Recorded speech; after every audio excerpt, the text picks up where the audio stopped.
Hello everyone, welcome back to my channel. I hope आप सभी लोग अच्छे और स्वस्थ होंगे। तो बच्चों, आज हम डिस्कस करेंगे सीबीएसई बोर्ड एग्ज़ाम 2023 का क्वेश्चन।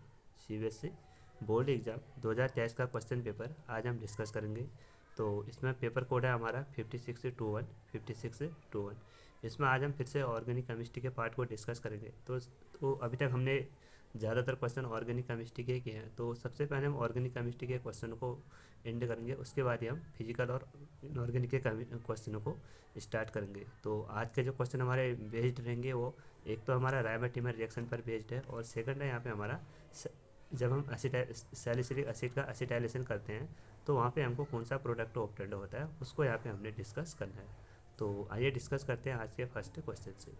तो यहाँ पे क्वेश्चन है हमारा right the chemical equation involve in the following reaction. हमको यहाँ पे जो केमिकल रिएक्शन है उनमें कौन से रिएक्शन पाए जाते हैं उनको यहाँ पे लिखना है। तो सबसे फर्स्ट यहाँ पे राइमोटिमर रिएक्शन, जिसको हम शॉर्ट में आरटीआर रिएक्शन भी बोलते हैं, रिएक्शन भी बोलते हैं। उसके बाद यहाँ पे सेकंड है यहाँ पे हमारा एसिटाइलेशन ऑफ सैलिसिलिक एसिड। जब हम सैलिसिलिक एसिड का एसिटाइलेशन करते हैं तो वहाँ पे हमको कौन सा प्रोडक्ट ऑब्टेंड होता है उसको भी यहाँ पे डिस्कस करना है। उसके बाद यहाँ पे हमारे दो कन्वर्जन है, और कन्वर्जन में एक यहाँ पे बात यहाँ पे लिखा है कि देखो, do the following conversion in not more than 2 step. आप जो भी कन्वर्जन करोगे उनमें 2 से ज़्यादा स्टेप नहीं होने चाहिए। सबसे पहले यहाँ पे एथाइल नाइट्राइल को कन्वर्ट करना है यहाँ पे एसीटोन में, और यहाँ पे बेंजोइक एसिड को कन्वर्ट करना है यहाँ पे बेंजीन में।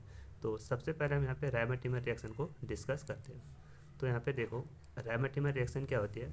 जब हम फिनॉल की रिएक्शन क्लोरोफॉर्म के साथ करते हैं जब हम फिनॉल की रिएक्शन क्लोरोफॉर्म के साथ करते हैं in the presence of sodium hydroxide, तो जो फिनॉल है उसके आर्थो पोजीशन पे CHO ग्रुप इंट्रोड्यूस हो जाता है, तो उसको बोलते हैं हम राइमोटिमर रिएक्शन, जिसको शॉर्ट में बोलते हैं हम RTR रिएक्शन। इसमें जो हमारा इलेक्ट्रोफाइल होता है वो होता है हमारा डाइक्लोरोकार्बिन। कौन सा होता है वो होता है हमारा डाइक्लोरोकार्बिन। तो इसमें इलेक्ट्रोफाइल डाइक्लोरोकार्बिन होता है, और जो इसमें एक इंटरमीडिएट ऑक्टेंट होता है जिसको बोलते हैं हम बेंजल क्लोराइड। जिसको क्या बोलते हैं हम?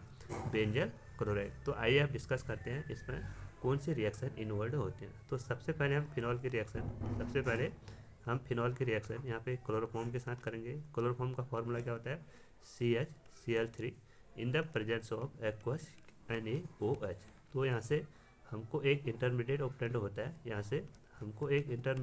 होता है, ONA नेगेटिव एंड CHCl2। तो इसी को बोलते हैं हम बेंजल क्लोराइड। इसको क्या बोलते हैं हम? Benzyl chloride. तो हम फिर से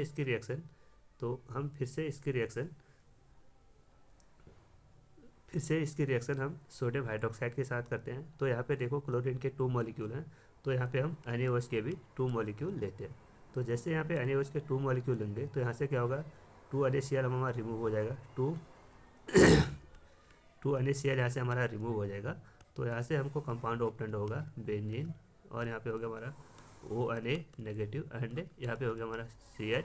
और इसके पास कितने OH लगे? यहाँ पे दो OH। यहाँ पे कितने हैं? 2 OH। तो यहाँ पे OH और यहाँ पे भी हमारा OH। बट हम सभी जानते हैं कि एक कार्बन पे 2 OH ग्रुप अनस्टेबल होते हैं। तो यहाँ से हम क्या करते हैं, H2O को रिमूव कर देते हैं। यहाँ से हमारा -H2O।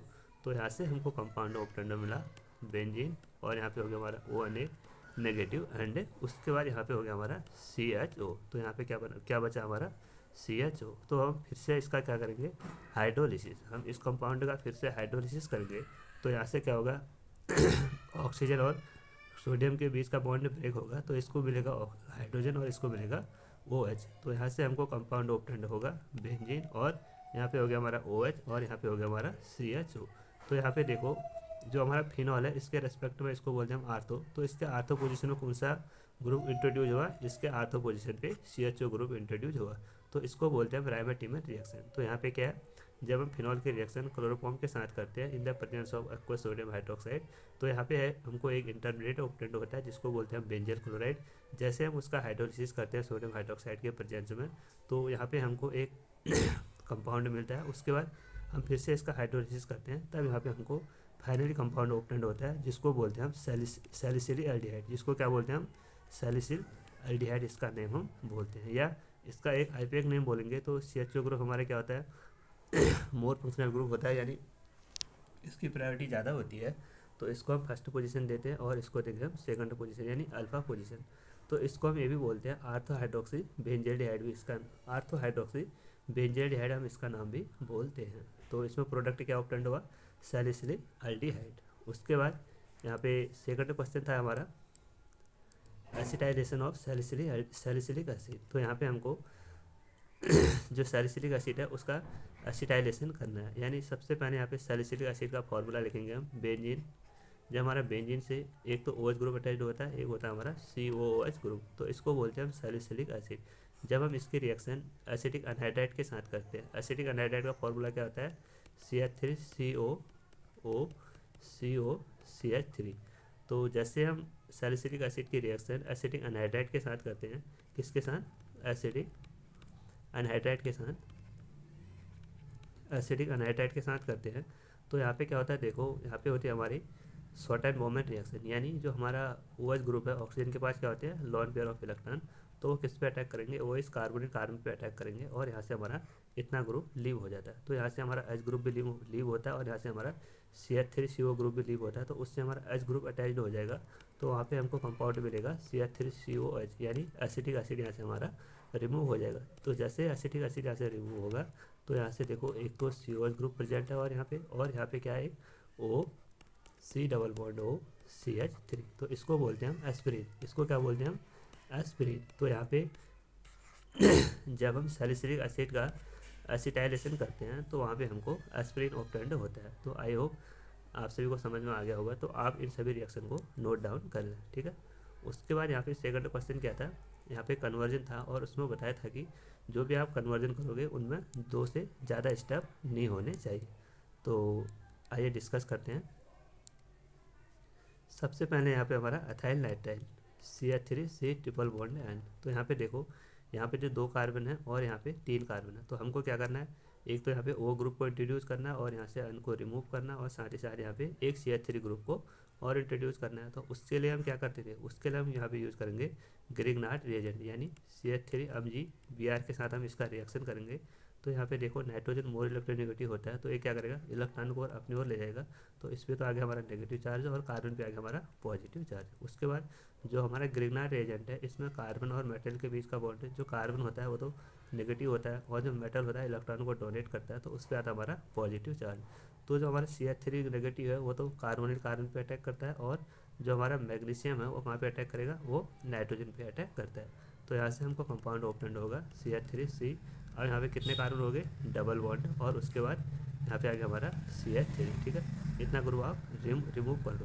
तो सेकंड स्टेप हम करेंगे इसका हाइड्रोलिसिस। जैसे हम इसका हाइड्रोलिसिस करेंगे तो यहाँ से इस बॉन्ड को आपको ब्रेक करना है, तो यहाँ पे हम लेंगे O ग्रुप और यहाँ पे लेंगे हम OH ग्रुप। तो यहाँ से एक कंपाउंड ऑब्टेंड होगा जिसको बोलते हैं हम CH3C⋅O तो यहाँ पे देखो कितने स्टेप बने, 1 और 2। तो हमको यहाँ पे क्या ऑब्टेंड हो गया, एथिल नाइट्राइल से यहाँ पे एसीटोन ऑब्टेंड हो गया। कितने स्टेप में, ओनली 2 स्टेप में, ठीक है। उसके बाद यहाँ पे सेकंड है, यहाँ पे बेंजोइक एसिड को कन्वर्ट करना है, यहाँ पे बेंजोइक एसिड को कन्वर्ट करना है किसमें, बेंजीन में। तो यहाँ पे सबसे पहले देखो जो हमारा बेंजोइक एसिड है उसका सबसे पहले हम करेंगे सोडियम हाइड्रोक्साइड के साथ रिएक्शन। जैसे हम इसकी रिएक्शन सोडियम हाइड्रोक्साइड के साथ करेंगे तो यहाँ पे हमको एक कंपाउंड ऑब्टेंड होगा CH3COONA, ये वाला हमको इंटरमीडिएट कंपाउंड ऑब्टेंड हो गया। उसके बाद हम इसका क्या करेंगे, डिकार्बोलाइजेशन रिएक्शन। डिकार्बोक्सिलेशन रिएक्शन क्या होता है, जब हम सोडियम हाइड्रोक्साइड प्लस, इसको बोलते हैं हम सोडा लाइम, इसको क्या बोलते हैं हम, सोडा लाइम। जब हम NaOH प्लस COH के साथ इसकी रिएक्शन करते हैं तो यहाँ से हमारा एक तो -Na2CO ग्रुप रिमूव होता है और तो यहाँ से हमको डायरेक्टली क्या ऑब्टेंड होगा, यहाँ से हमको डायरेक्टली ऑब्टेंड होता है बेंजीन। यहाँ पे डायरेक्टली क्या ऑब्टेंड होता है, बेंजीन। तो यहाँ पे कितने स्टेप लगे, यहाँ पे भी ओनली 2 स्टेप लगे। तो बच्चों ये थे हमारे आज के क्वेश्चन। आई होप आप सभी को समझ में आ गए होंगे। अगर चैनल पे नए हो तो चैनल को जरूर सब्सक्राइब करें और अपने दोस्तों के साथ ज़्यादा से ज़्यादा शेयर करें। Thank you.